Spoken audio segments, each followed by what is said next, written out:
retweet it. All right.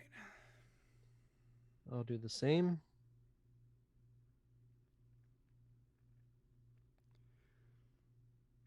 Can't believe it's already almost Halloween.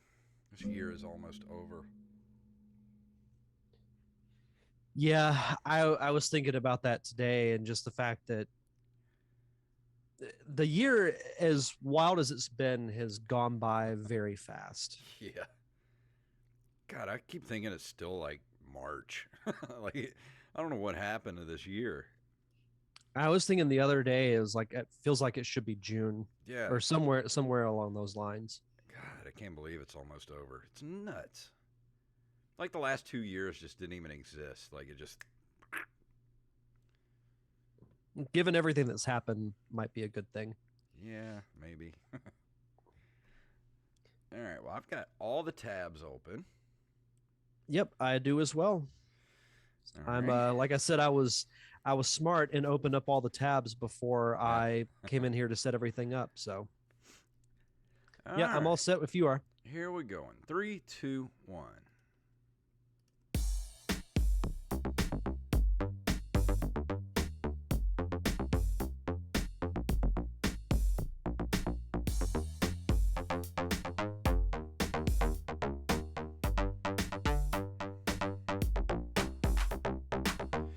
Greetings, programs, and we are here for another volume of the Nerd Cave Retro Show. My name is Jason Robbins. And my name is Derek Diamond. It is officially, this is the Halloween episode. It's officially Halloween. It's Halloween week. Yeah, we were just talking about how fast this year has gone. It's absolutely insane. It seems like yesterday we were in the middle of summer. I know. God, this whole year just flew by, man. Like, this is the fastest year of my life, I think. I think so too. It's a lot's been happening, which I feel like we as a society, the fact that we're now designed, everything's got to be instantaneous. We got to Mm-hmm. get everything now. I think that is a catalyst for things seeming like they're going by so quickly. I know. And the older you get, the faster it goes. Yep. I remember the first time I really noticed time moving quicker is when I was a senior in high school, because my Mm-hmm. last year of high school went by like that, and it's gone by quicker ever since. Wait till you're almost 45 and you're like, damn it, I just turned 40. And now I'm almost to 50. Well, I won't have too much longer to wait. You're staring down the big 4-0 as it Yes, I is. am. I'm 5 years away. It's going to come fast. Watch Oh, out. yeah. Oh, yeah. So what you been doing this week? I know you were going to reveal this week Yep. what So the I, big news was. I can. So as of last Thursday, I have a new job.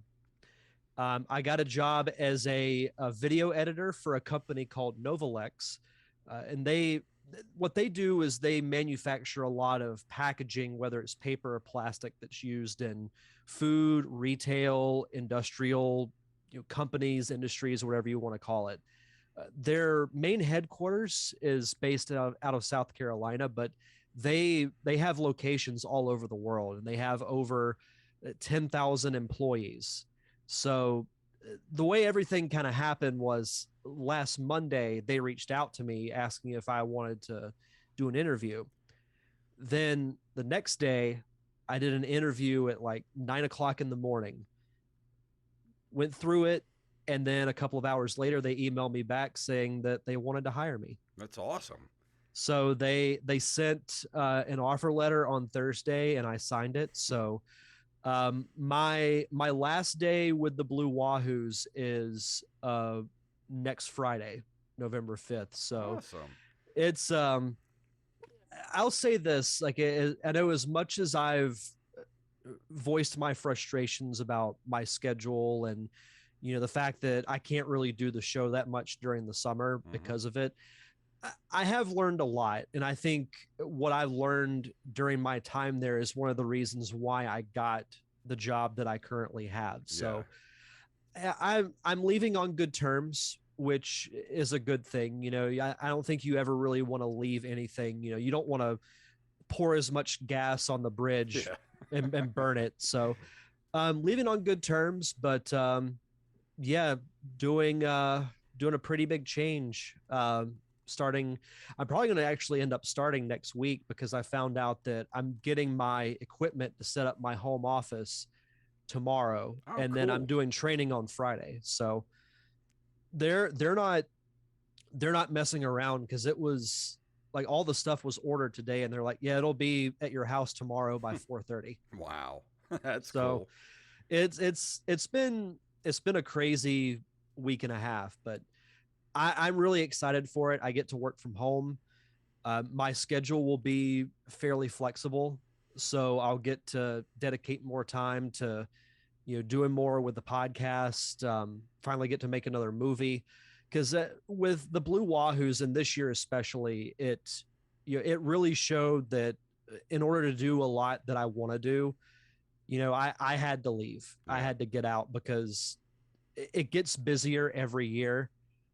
And I could especially tell this year that it's like, if I want to do anything really that I want to do, I'm going to have to make the change. Yeah. Well, you know what that means for the show. Like you said, during the summers, you don't have to take summers off from Nerd Cave Retro. So no more looking Yeah. for replacement co-hosts all summer Yeah. long. Which I'm sure everybody enjoys that, but we like to keep it consistent around here. Yeah. And everybody who filled in, I thought did a fantastic job because I still listen to the shows, even though I couldn't be on them. Yeah. But yeah, it should be exciting. I'm really looking forward to it. It's going to be very different for sure, but I think different in a good way. Rampage asked in the chat room, Rampage, Rampage. Derek, any plans to stream again at some point? Yes. It probably won't be for a bit because I'm the I guess I can reveal the other announcement because I actually revealed it on my live show that I did on Monday, and you've known about this for a bit. I'm going to be ending the Derek Diamond Experience in a few weeks. It's actually I'm going to do a live finale the week of Thanksgiving, but I'm going to be doing a new show that's going to be launched in January called Feature Presentation. The concept will be fairly similar. I'm still going to do interviews with filmmakers and those who work in the industry, but I'm going to do more audience interactive content like the top fives. I do those once a month and people love them, but Yeah. I want to do some other activities. So I'll still do a monthly top five, but each week we'll have a different audience interactive segment and more consistent, news and reviews type stuff. And Yeah. I think just with rebranding, I think it can have a wider appeal. Yeah. So well, when you see something like, especially with that new cover art that you have for it, you see that, you instantly know, like, okay, I know what this podcast is going to be roughly about. Like, and not to take anything away from the Derek Diamond Experience, but it's sort of, you look at that and you're not really sure what the show is about until you listen to it. mm-hmm. So branding is everything, people. It's everything. I've got some fun stuff in the works that if I'll say this, if what I plan to do is pulled off, the first few shows are going to surprise a lot of people.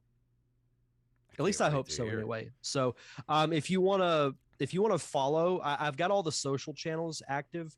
It's at Feature Pres Pod, PRESPOD, on Facebook, Twitter, and Instagram. Awesome. But I've talked enough. Jason, how has your week been?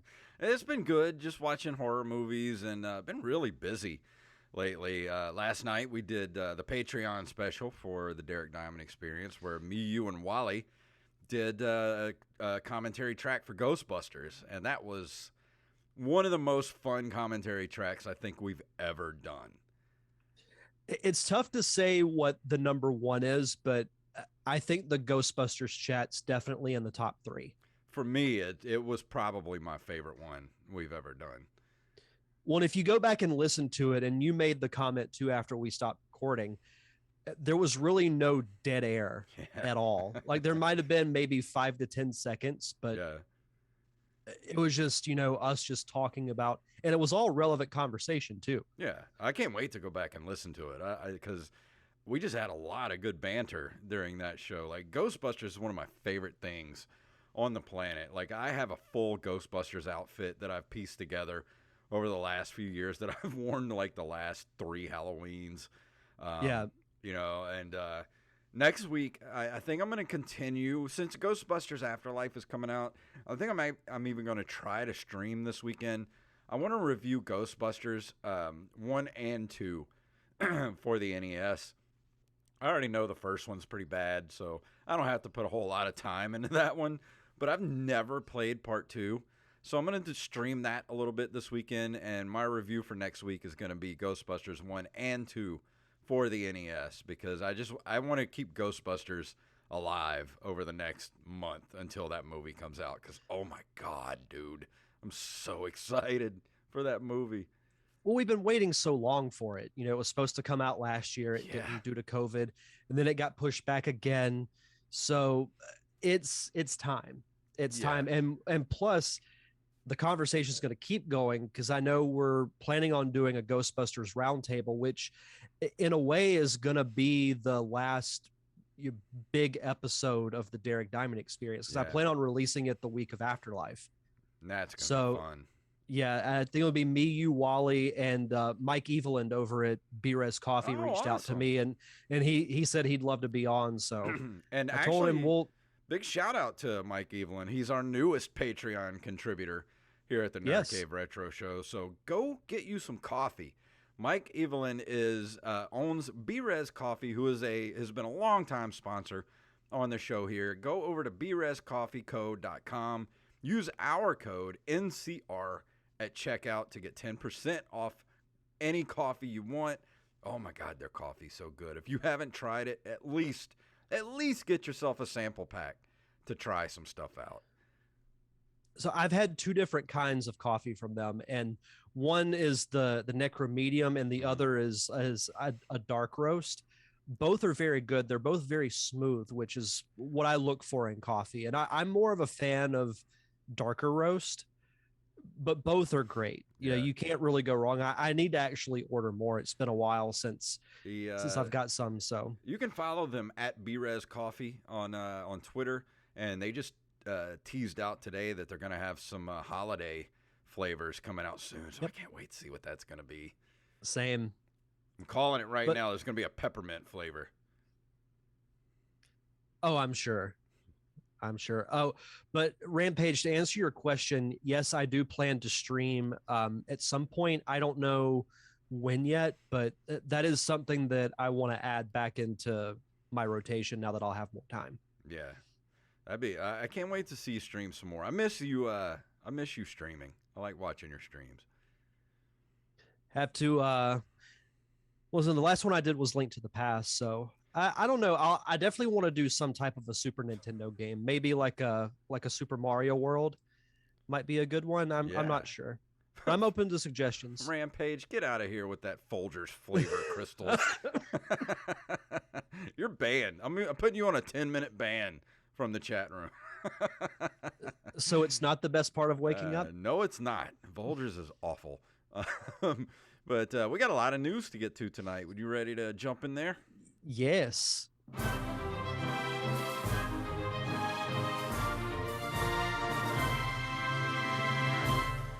As usual, all of today's stories were submitted to us at nerdcaveretro@gmail.com. These come from Armez Jackson, and I am the Rampage. So if you have a story you'd like us to cover, that's where you need to send it. nerdcaveretro@gmail.com. First up, we have from, of course, our favorite site on the planet, NintendoLife.com. The GBA's unreleased Dune game is being revived, minus the IP rights. I don't know how that's going to work. If you happen to have Nintendo's retro handhelds in your collection, there are still multiple interesting releases and projects emerging. The latest to pop up is Ellen the Crystal Wars for Game Boy Advance, a game that publisher The Retro Room Games is reviving, minus a famous IP. Originally, in 2002, it was a Game Boy Advance game that was pretty much finished but got canceled due to financial issues of its publisher, Cryo Interactive. I remember them, but I don't remember what else they made. At that point, it was called Frank Herbert's Dune Ornithopter Assault, licensed to use characters and settings from the iconic novel. Let's see, it was flying shooter with over 20 stages and even had some multiplayer modes for use with the portable's link cable. Now, after around 20 years, the Retro Room Games has acquired rights to the title, but couldn't renew or acquire the Dune IP. So the game is being retooled with some visual and script tweaks to remove specific Dune references, hence the new name. Either way, you can go to their Kickstarter page, which there's a link here in the article. Look up Elland, ELLAND, The Crystal Wars on Kickstarter, and that will take you to their Kickstarter page. But this looks really cool, and if you're a Dune fan, this is something that definitely should be on your Christmas list. Now, with it originally coming back out in 2002, it would have modeled itself after the original Dune. So it wouldn't have included a cameo from Kyle MacLachlan. Well, actually, I think this might have been around the time that the Sci-Fi Channel Dune TV show. I forgot about that. Yeah, most people have. Yeah, you're probably right. But no, this looks really cool, and yeah, I mean, Dune is all the rage right now with the new movie coming out. So a story about Dune when it comes to video games is not surprising whatsoever. I haven't watched the new one yet. I've heard mostly good things about it. I really like it. But here's the thing. It's very slow, but it's world building. So there's a lot to look at and a lot to kind of take in. So go into it knowing, like, have you seen Blade Runner 2049? No. Okay. Well, I was going to say, it's if you like Blade Runner 2049, then you're definitely going to like Dune, because it's definitely that very slow burn kind of storytelling. But it's, I love Dune. I love the original movie. I read the book once when I was in high school. Don't remember much from it, because it's kind of like reading the Bible. It's just way too much, too many houses to keep up with and all that stuff. But I like Dune as an IP. I really like the new movie, and I'm glad they're going to do a part 2. But they should have known that movie was going to do good, because waiting until now to greenlight a sequel is probably the dumbest thing WB has ever done. And that's saying a lot. Yeah. Because they've done some questionable things in the past, but yeah. But our next story comes to us from Gizmodo.com. This incredibly rare console from the 1980s is like the Switch's great-great-great-grandparent. Without the internet instantly dispersing images to millions of people, it was probably a lot easier to keep video game prototypes under wraps in the 80s. Just a handful of photos backed up rumors about the possible existence of a miniature version of the ill-fated Vectrex console, but it's a rumor no more now that the National Video Game Museum in Frisco, Texas, has managed to get its hands on that mythical prototype for its collection. The Vectrex was part of the post-Atari video game boom that had almost every toy maker trying to get a console on the market, including Milton Bradley, which I did not know that.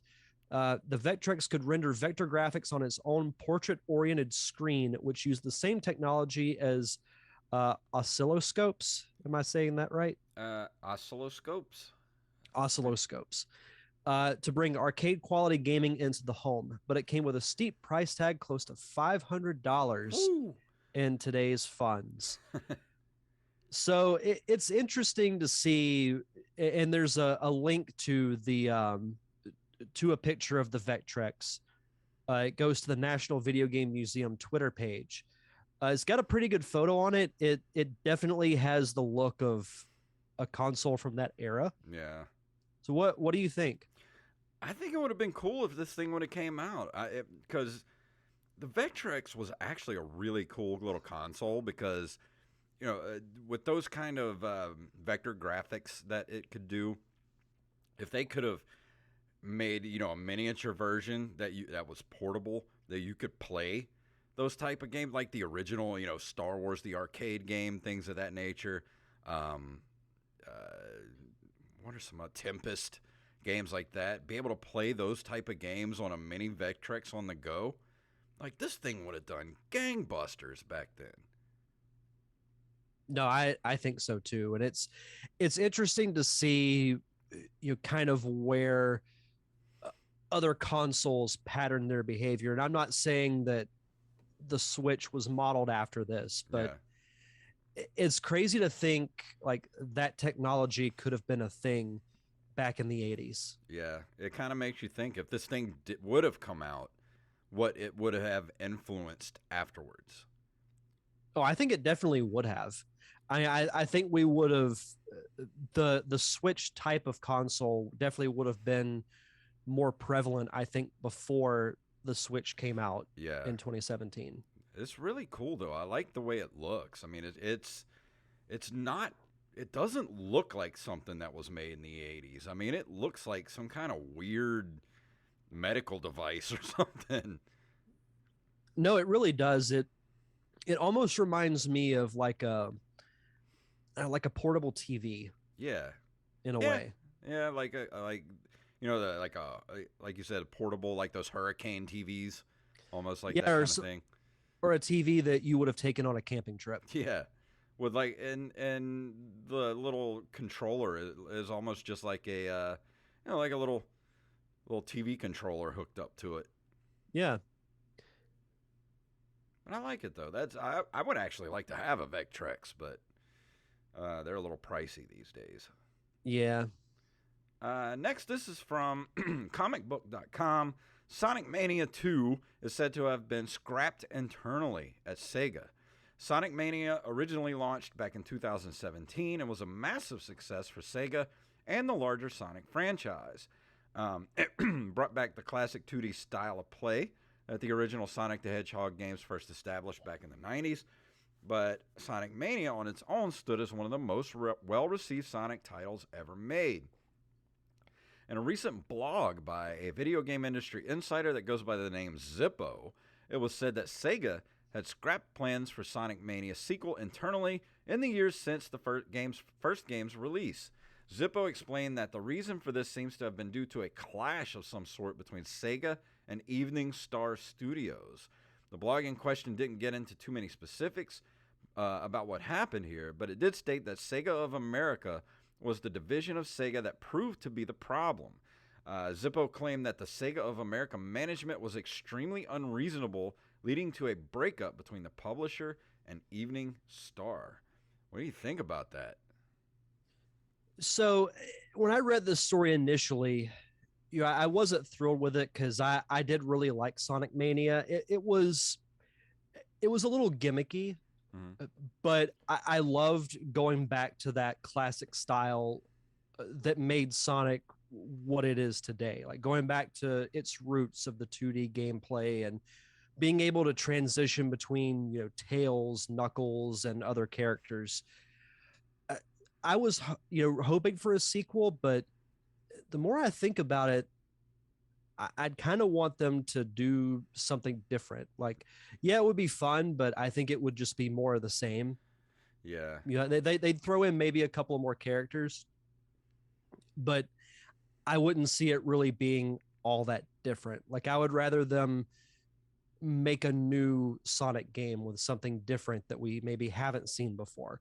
What I wish that Sega would have done, and they should have done this for the 30th anniversary, was make a sequel to Sonic Generations, which came out 10 years ago on Xbox 360, the PS3. Like, I love that game. It was a nice hybrid of the classic Sonic gameplay and the modern one that we've been introduced to, over the last several years.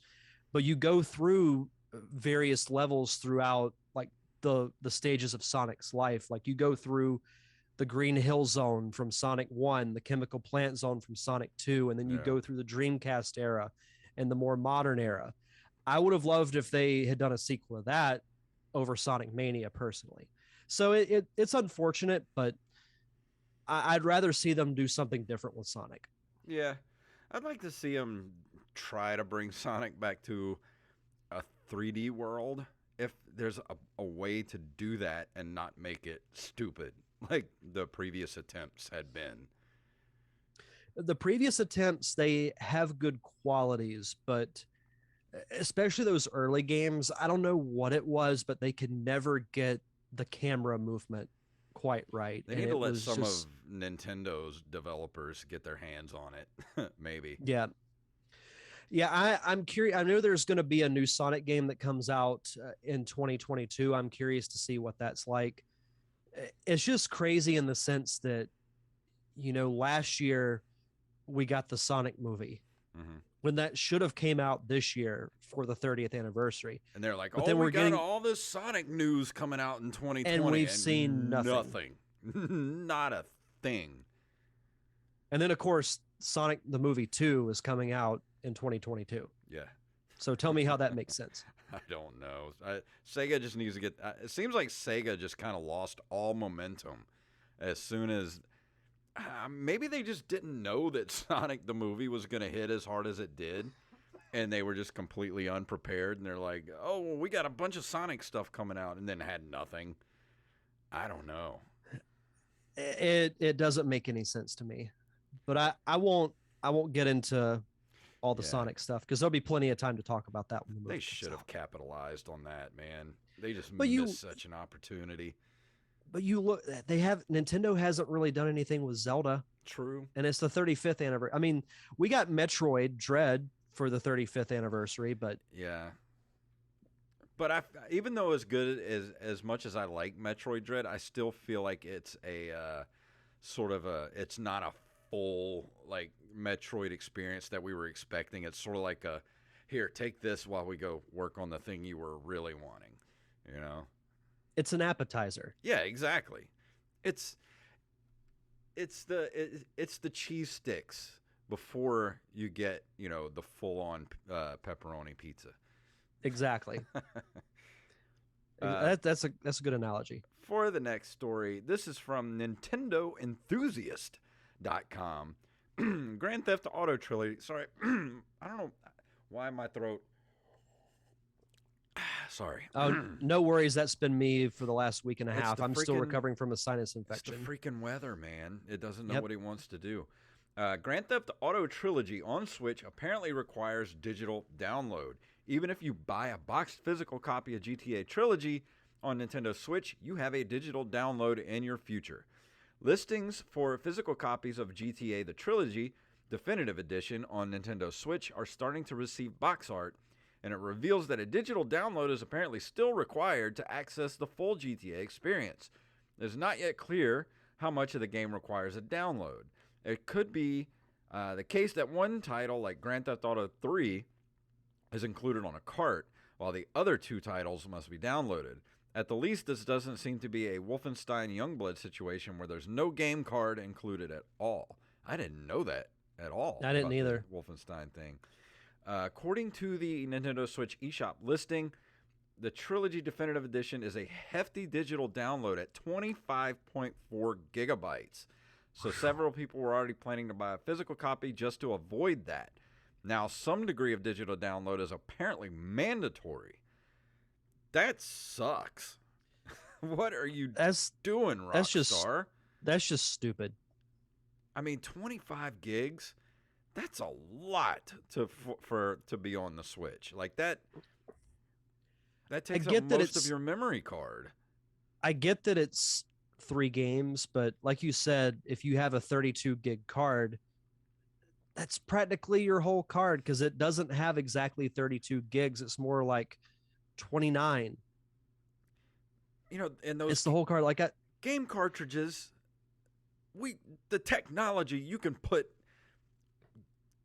tens of dozens of gigs of a game on those little cartridges. Why would you make people have to download 25 gigs of this onto their Switch? That's mind-bending. And I was looking forward to playing some Vice City. Yeah. I just don't know what what Rockstar is thinking at this point. Like, what are you doing? Yeah, that just doesn't make any sense to me because it's like I don't know. It almost makes buying a physical copy pointless if Yeah, you have to do a download to play it. that's why I buy physical copies of the bigger games that I play, so I don't have to save those big ass games on my Switch. Yeah, no, you're right. I Uh, mean, I eventually I will still get it because I do really want to play through Vice City, but it's one that like I'll probably wait until I'm not playing anything else, and then I'll be like, okay, well now I'll finally get. well, if they were to do it where you could download them separately, instead Yeah, of just doing one big 25 gigabyte, like play the first one, Grand Theft Auto 3, and then move on to, Vice City. Maybe it's what, 12 gigabytes. I'm okay with that, but I don't want to download the whole 25 at once. people like options. Yeah, Rampage said in the chat room that's why he bought a 128 gigabyte card, which, yes, I wish I would have, but I only got, I think, a 64 gig card. I don't I know. think that's what mine is too. And it it fills up fast. I mean, yeah, those I got a lot of indie games on my Switch, and at 1 or 2 gigs per game. I mean, that starts to add up pretty quick. Plus all your game saves, all that kind of stuff. And then the stupid thing I do you find yourself accidentally taking screenshots all the time when you're playing your Switch? That's been happening to me lately, and also my Joy-Con is drifting like an MFer. So I'm gonna have to bite the bullet and get a new one. Especially when I'm playing something that requires the D-pad. I hit that button to take screenshots at least Yeah. 10 times an hour. I have so many screenshots that I have to go back and delete off my Switch. At least once a week, I have to delete dozens of screenshots off of it.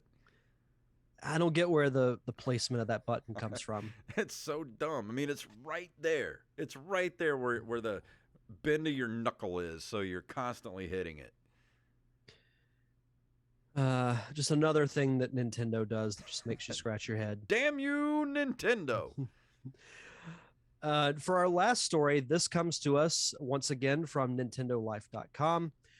Mobile smash hit Retro Bowl will bring American football to the Switch, inspired by Tecmo Bowl. And all I'm doing is looking at the screen cap of the YouTube video, and I want to play it because Tecmo Bowl is so much fun. Oh, yeah. The Switch eShop has a decent range of sports games, including varied options for NFL/American football enthusiasts. Another that is targeting a release in Q1 of 2022 is Retro Bowl from New Star Games, which will be looking to continue the outstanding momentum it's achieved on mobile for both iOS and Android platforms. At the time of writing, it's the #1 free-to-play game on iOS in the US, achieving viral success with young players and on TikTok in particular. It takes inspiration from Tecmo Bowl and mixes in a surprising amount of management depth alongside matches. You try to build up your franchise as a GM/coach and play the games, which I remember there was a head coach game where you actually made more of like the sideline and like the behind the scenes decisions and not like actually playing as the players. Yeah. Which was an interesting concept, but like this looks really cool. Like if you're a fan of Tecmo Bowl and those old school style of football games, it looks like it's worth checking out. I definitely want to check it out. All you have to say is Tecmo Bowl, and I'm in. Yeah. I loved Tecmo Bowl so much when I was a kid. That was probably the #1 multiplayer game I played as a kid. I loved when I forgot what car dealership it was, but they brought back Bo Jackson and they recreated the commercial in the style of Tecmo Bowl. And then like he ran out of the arena and he was like a live action Bo Jackson. And then he hopped in the car, drove back in the arena, and then it turned back to the Tecmo Bowl sound, Tecmo Bowl look. Yeah. And you see the car just it was really cool. He was so ridiculous in that game. If you got Bo Jackson, there was nothing anybody could do to stop you. No, all you need is just a little bit of open space, and it's just nothing but the end zone. What's up, Fantasy Geek 42? Welcome to the chat room. Yeah, welcome. And we're just talking about Tecmo Bowl. Yeah, I have so Have many we good reviewed memories. Tecmo Bowl? No, we haven't. We need to actually, if we can get together over the holidays, we should play some Tecmo Bowl, sitting side by side, couch co-op, play some Tecmo Bowl, and review it. I'm down for that. I'm so down for that. That would be great, actually. We have to get some Doritos and some Mountain Dew, and what else will we have as snacks back then? I don't know. Do you ever have bugles? Oh yeah, we had to have some bugles. Then you got to put them on the end of your fingers. Yeah. I think our maturity level will be in question. Not that I'm saying it's not already. If we can find a way to stream it too, we should do that. Oh, I can make that happen. Let's do that. I'll bring some of my gear over. That'll be easy. We'll do that. That sounds like a holiday thing we should do. Oh, that's fantastic. But that brings us to the end of the news segment. We don't have any video game history tonight. We'll start that back over in November. And but before we go into the review for tonight, Derek has some shout-outs. Yes, as always, we'd like to shout out our awesome patrons over at patreon.com/nerdcaveretro. We want to shout out Axblade07, Daniel Salmon, Armez Jackson, Hand Solo, Carlos Longoria, Staff Sergeant Sketch, Brandon Rutledge, Gus and Penny, Matthew Salmon, Joey Image, Ron Johnson, the returning Mixmaster, and as we mentioned earlier, Mr. Mike Eveland. Thank you guys so much for your continued contributions and keeping the lights on here at the Nerd Cave Retro Show. And if you want to be a part of our awesome Patreon community, you get cool exclusive shows like the commentary tracks that we've done that include Super Mario Brothers, Clue, other great movies that we've done. Also, the Halloween Kills Roundtable that we did, that was for you, the Patreon subscribers. So if you want to vote on reviews that we do throughout the year, if you want to vote on the commentary tracks, you get to do that too. Just head on over to patreon.com/nerdcaveretro. And tonight, Derek is talking about...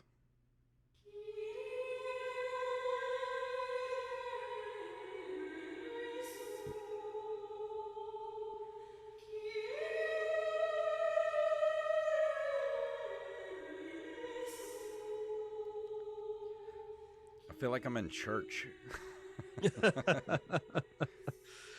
I'm not even going to attempt to do a pastor impression. Yeah. my throat couldn't take it. As I said, I'm still recovering from a sinus infection. So my review for this week is Castlevania Circle of the Moon, which is a platform video game created by Konami for the Game Boy Advance and was actually a launch title for the GBA back in 2001. So this game recently celebrated its 20-year anniversary. I thought the Game Boy Advance came out a little bit later than that personally, but I know.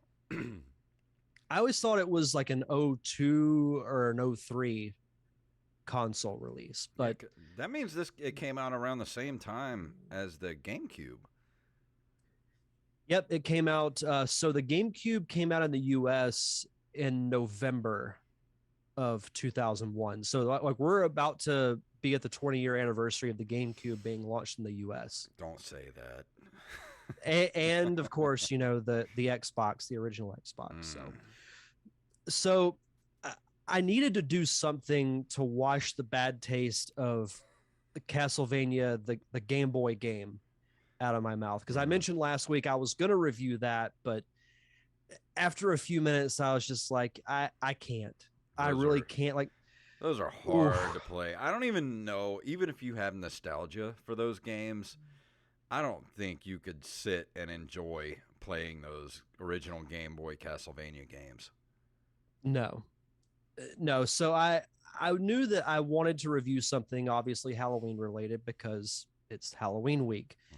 And then I remembered the Castlevania Advance Collection was on the Switch. So downloaded that and started with the first game in that series, Circle of the Moon. And I found myself very quickly enjoying this game, because it plays very much like a traditional Castlevania game, but the controls completely unlike the Game Boy version. Mm. The controls are so smooth. It's unreal. It's one of the smoothest 2D games that I've played in quite some time. So I was drawn in immediately, because that's obviously what I was looking for in the beginning, was something way different than what I had been playing before.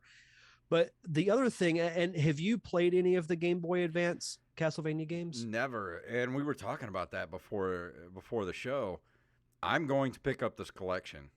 As soon as I'm done with Metroid Dread, I'm getting this collection because I really, really want to play these. You know my love for Castlevania. I have to play these. And I don't know if it's on sale, but the collection is $20. And that's but not it comes bad. That's it what I comes paid with for 3 the games. Yeah, that's what I paid for the original Konami Castlevania collection. Right.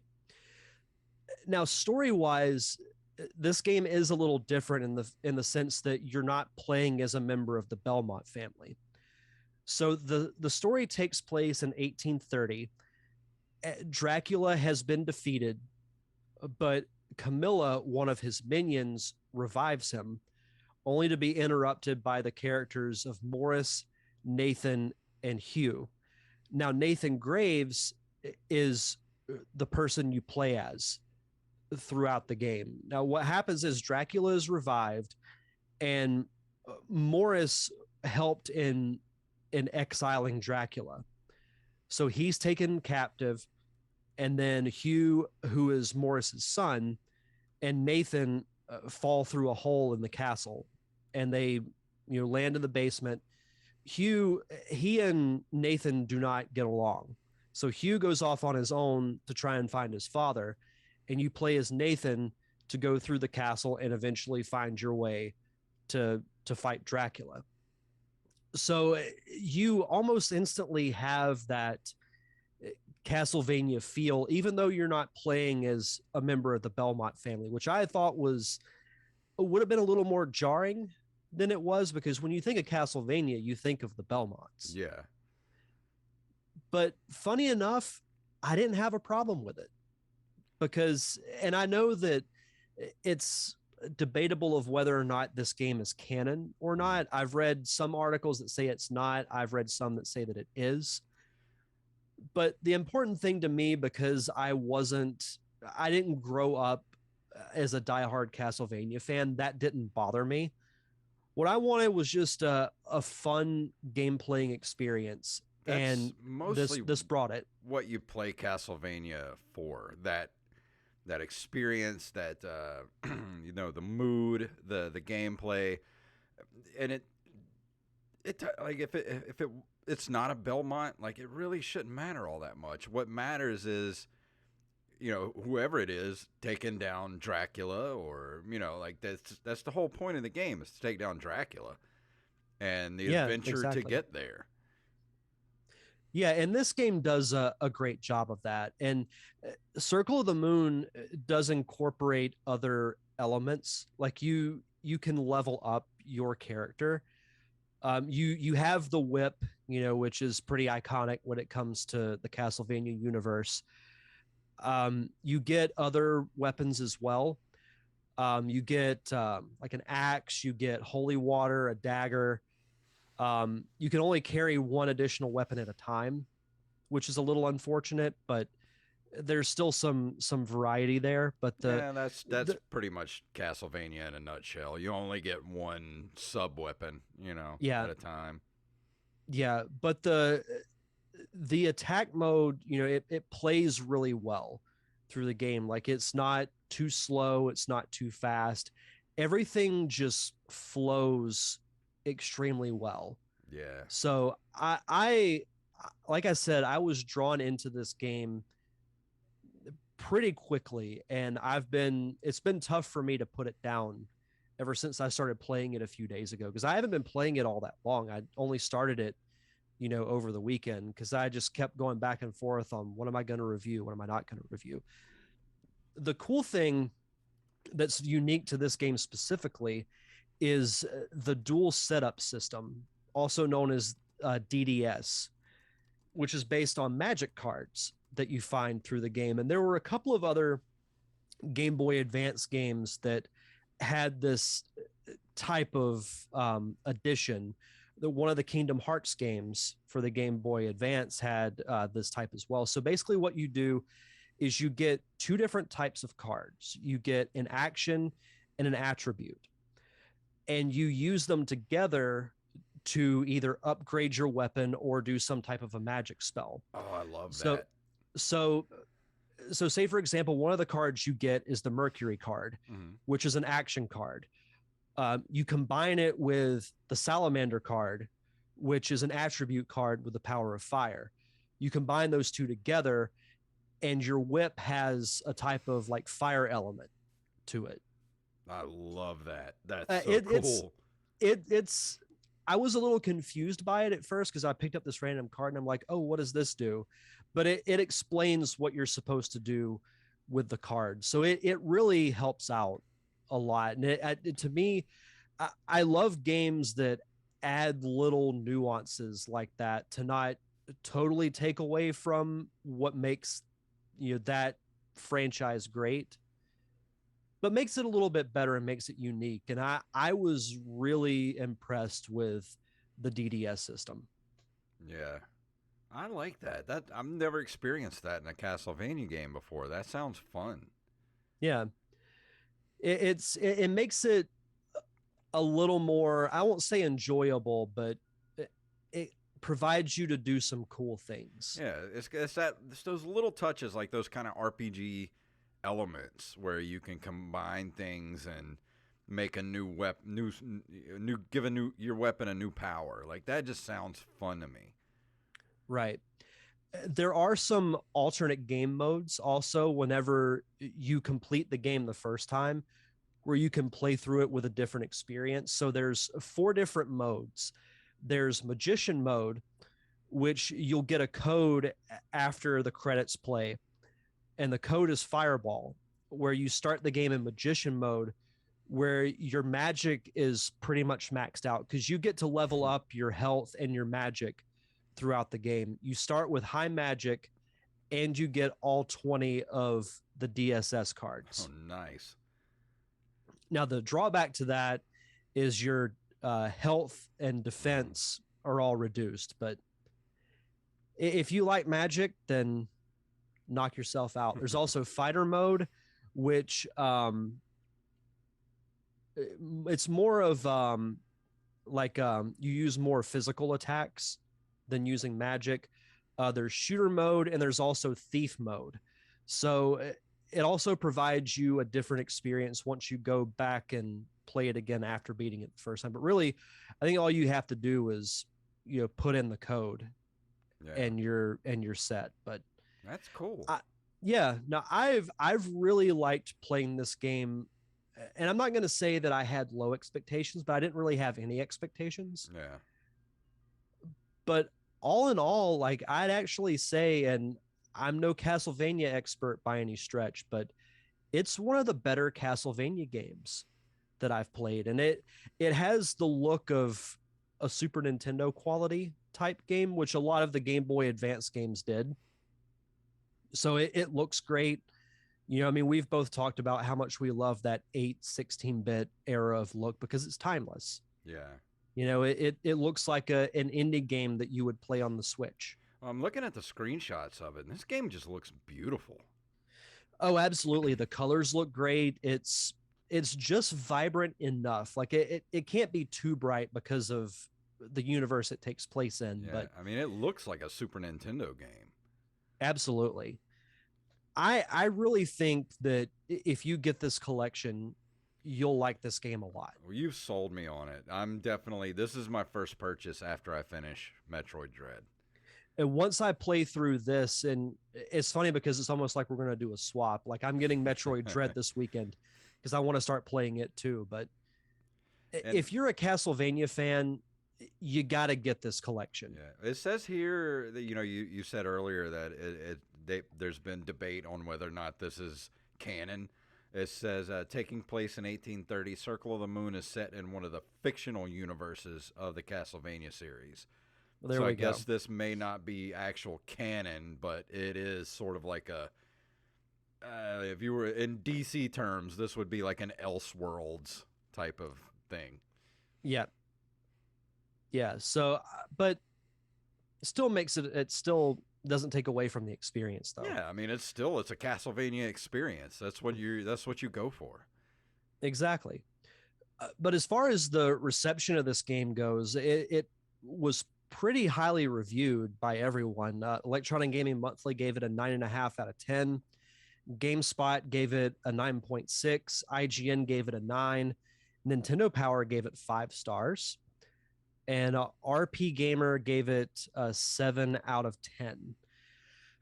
I have not completed the game, so it's tough for me to give it an extremely high grade. But from what I have played of it, I would give it a solid 8.5. Like That's not bad. it's absolutely worth it. I think once you play it, you will probably give it a higher score than I have. But as I mentioned before, if you're a Castlevania fan, or heck, even if you're a fan of a good solid side scroller Super Nintendo type game, fork over $20 and get yourself the Castlevania Advanced Collection and start with this one. You know me, that's right up my alley. Yep. So I really, really enjoy Circle of the Moon. I'm definitely picking up. You sold me on it. I'm getting this collection probably by Thanksgiving. I should have this collection, and this is definitely going to be a holiday play for me. And it also the collection also comes with Castlevania Aria of Sorrow, Castlevania Dracula X, and Harmony of Dissonance. So it actually comes with 4 games. Yeah, the Aria of Sorrow, isn't that the one that is very controversial? I believe so. Aria of. Oh, this is the one that's set in the future. Yeah. It's set in 2035. Okay, yeah. And she's a descendant of the Belmonts. And Dracula X is basically Rondo of Blood with a Yeah. different name. I remember somebody was talking about this on a podcast not too long ago about the Castlevania series. And I think this is the one they were talking about. This is a very, as far as the Castlevania lore, this is a very controversial game in that series. This makes me curious to play it. Yeah. But yeah, that's my thoughts on Castlevania Circle of the Moon. Awesome. Like I said, next week we're going back to the 8-bit era, everybody. So be prepared if you want to go play some Ghostbusters and Ghostbusters 2. I don't know what Ghostbusters 2 is like yet. I haven't played it yet, but I have played the original Ghostbusters for the NES, and I can already say that my review is not going to be kind to that game. But I'm excited to play part 2, so we'll see. We'll see how that turns out next week. And if I if I can, I'm going to stream it this weekend. Are you projecting a Fester's Quest level of? Yeah. Ooh, it's bad. Have you ever played the original Ghostbusters game for the NES? I have not. Dude, it's a hot pile of garbage. It's so bad. I might try to play a little bit of it on stream, but it's just bad. Like there's not much redeemable about that game. I can't wait to hear you talk about it, though. Yeah. I'll save my diatribe for next week. But I'm hoping part 2 is Ghostbusters 2 is at least playable. That's what I'm hoping. Hopefully it'll help wash the taste of the first one out of your mouth. Yeah, and one of our longtime cohorts, Nate, retro gaming dev Nate, put up a picture on Twitter a little while ago, and it was all of his photography that he does for his games, and it was just kind of cycling through all the pictures he's taken, and he's like, said something like, "Do you see any gems in here you'd like to play or whatever?"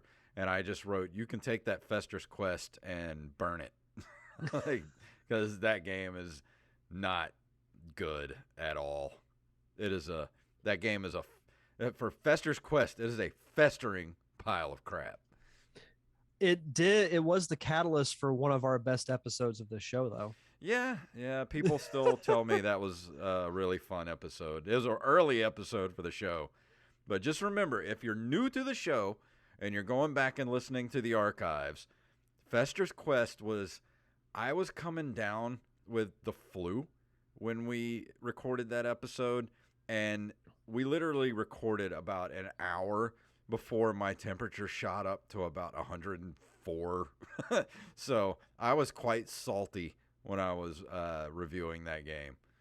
Because I remember not too long after we finished recording, like you said, about an hour, you texted me and you're like, I have a temperature of 104. I'm just like, oh my God. It's like I'm dying. I may not be on the show next week because I'm dead. Oh, man. But that was fun. Go back and listen to that. I don't remember which episode that was. That was very early on. Yeah, it had to have been in like the 20s or 30s, I think. Probably is somewhere. Maybe even in the teens. Could be. It was definitely within the first few months of us doing the show. Yeah. I might have to go back and listen to that because it's been a while since I've heard that episode. That was one that I sat back and just listened. That was a rant for the ages. Yes, it was. But before we leave tonight, is there anything you want to tell the people about to look forward to this week? Yes. So I mentioned earlier the Derek Diamond Experience. I did a live show this past week. So you'll hear the archive version of that. That'll be out tomorrow. I talk about all the cool trailers that came from DC Fandom, also list top 5 horror movie villains. And I also made the announcement, as I mentioned at the top of the show, that I guess that kind of kicks off the Derek Diamond Experience farewell tour. Mm-hmm. So I do have a few fun shows planned over the next few weeks, and then we'll say goodbye to that show week of Thanksgiving, and then launch the new show in January. So if you want to follow the Derek Diamond Experience, it's at D Diamond Podcast on all forms of social media. And if you want to follow my new podcast, Feature Presentation, it's at Feature Pres Pod on Facebook, Twitter, and Instagram. And earlier tonight, we did this week's episode of Open Micers. We were supposed to talk to comedian Sam Talent, and we were communicating with him, but I guess wires got crossed somewhere about the time. So he never showed. So we went forward with an impromptu Halloween episode of the Open Micers podcast and talked about what were some of the best kills in 80s horror movies. So we got to talk a lot about 80s horror movies and basically horror movies in general. So if you want to go check out that conversation, it'll be out this Friday at Open Micers on Twitter. I like it. But that's going to do it for this week. Let me go ahead and play our music, and we will walk out the door. If you'd like to email us, you can email us at nerdcaveretro@gmail.com. We are at nerdcaveretro.com. We're on Facebook at facebook.com/nerdcaveretro. And, of course, we're on Instagram and Twitter at nerdcaveretro, and individually at jfunktastic and at Dirk Derman. at Derek_Diamond. We're also got some new merch in the store at ncrmerch.com. Got some new t-shirt designs up there to go check out. It doesn't have to be t-shirts. You can get buttons and stickers and all kind of cool stuff over there. ncrmerch.com. And of course our Patreon. Patreon.com/nerdcaveretro, where you can be like all those other cool people that get cool stuff, extra episodes every month at patreon.com/nerdcaveretro, and leave us a review wherever fine podcasts are given away for free. So Derek, please tell them what it's all about. Up yours with the twirling lawnmower. Oh yeah. Oh, a fellow chucker, eh? I wish I had that twirling lawnmower clip ready to go. I would have played it. One of the dumbest insults, but one of my favorites because it's so stupid. Up yours with a twirling lawnmower. Twirling lawnmower. That was if you don't know what we're talking about, go watch the original Nightmare on Elm Street. Some of that dialogue is ugh. So we went back and watched that movie a few days ago. I still love the Freddy Krueger character, But man, going back and watching that first movie, and I know the sequels were pretty campy, but that one's still like you said, the dialogue was just oof. It's fun to watch as just like for what it is, but man, here I can play the clip right here. Hey, up yours with a twirling lawnmower. Yeah, every clip I have of that movie is like so quiet. I don't understand why it was so quiet. I have to go back and re-record that really loud. Yeah. Up yours with a twirling lawnmower. So stupid. Who says that? That's not even a real thing. It's not an insult. Makes me want to use that on somebody and see if they actually get it. But thank you guys for watching on Twitch. Keep an eye out. I'm going to try to stream this weekend if I can. I'm going to stream some Ghostbusters and Ghostbusters 2. And thank you guys for watching, and we'll see you next week.